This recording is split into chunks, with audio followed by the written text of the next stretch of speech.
Hey Jason, David here.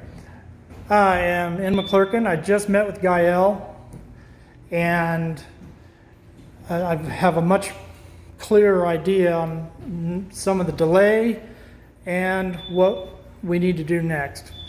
So there's a reason why there's not much being done, but we're about to fix it. I definitely have taken this thing by the horns and got it moving again.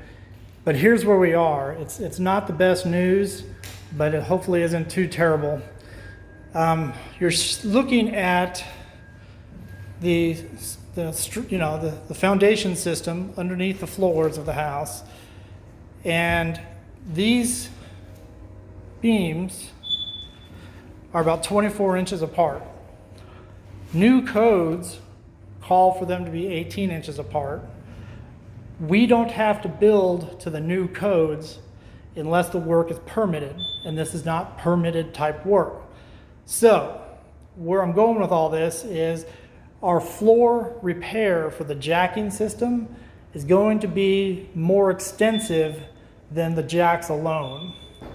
What we're going to need to do, and I just talked to Gael, and Gael's got a guy that works with the city of Nashville in construction to tell us exactly what we need to do here.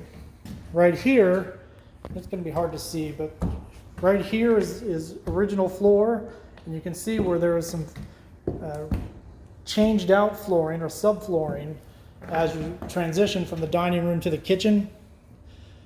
Well, what happened was whoever took this wall out way back when, don't know when that happened, they have on this side, see the double 2x4, which makes it a 4x4, and to stand right here nice and solid, okay?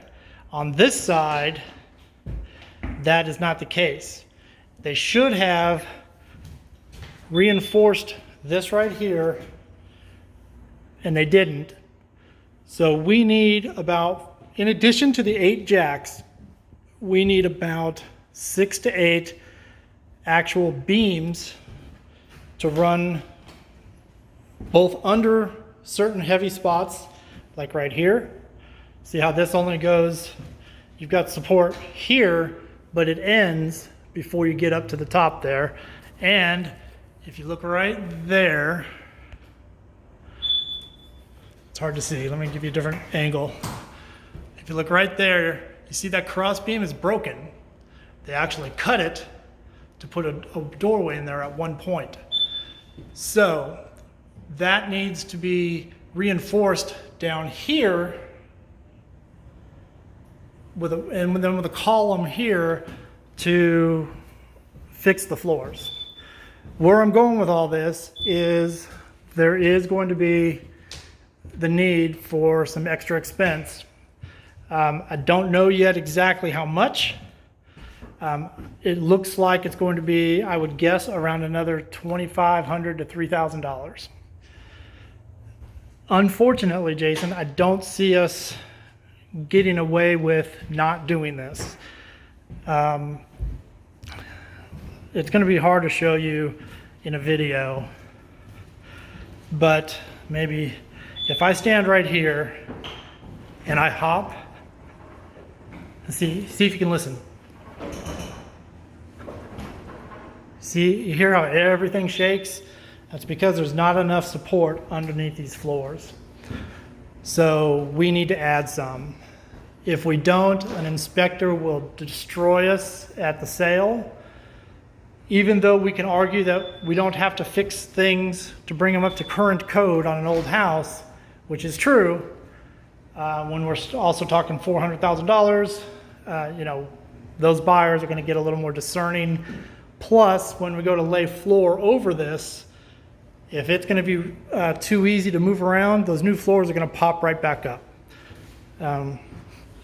So I'm sorry to tell you, but we're looking at an additional cost for flooring. If you do want some good news, it is that they have started pulling up more floors here. So the floors in this part of the house are all pulled up now.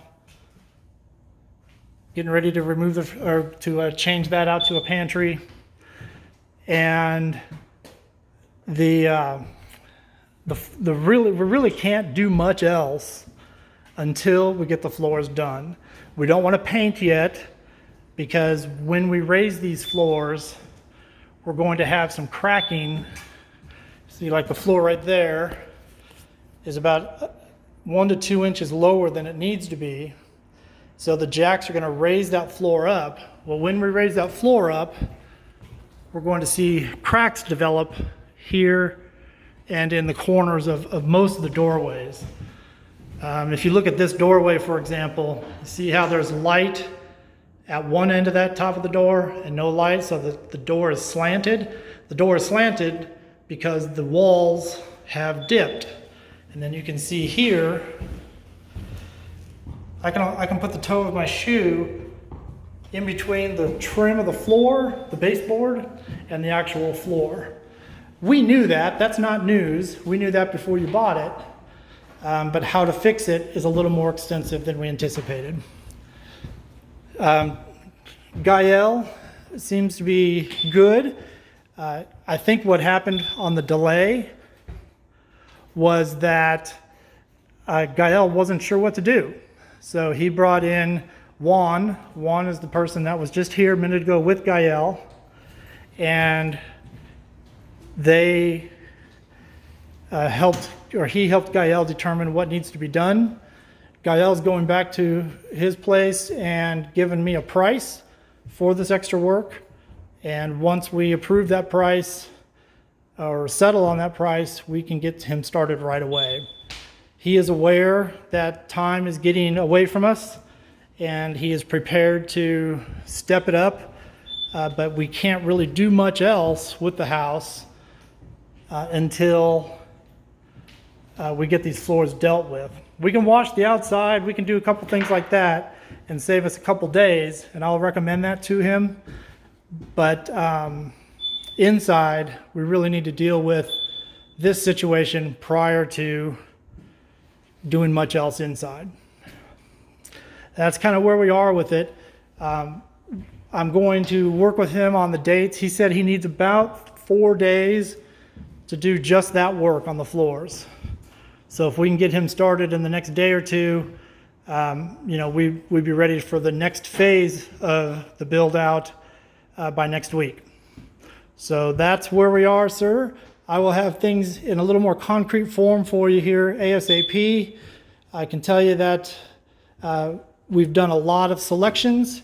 I don't know if Rebecca has shared it with you yet, but we have shopped for the flooring and shopped for lights and shopped for vanities.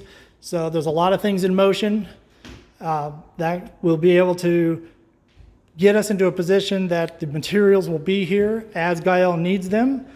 So there should be no downtime for Gael waiting for anything once we address these floors.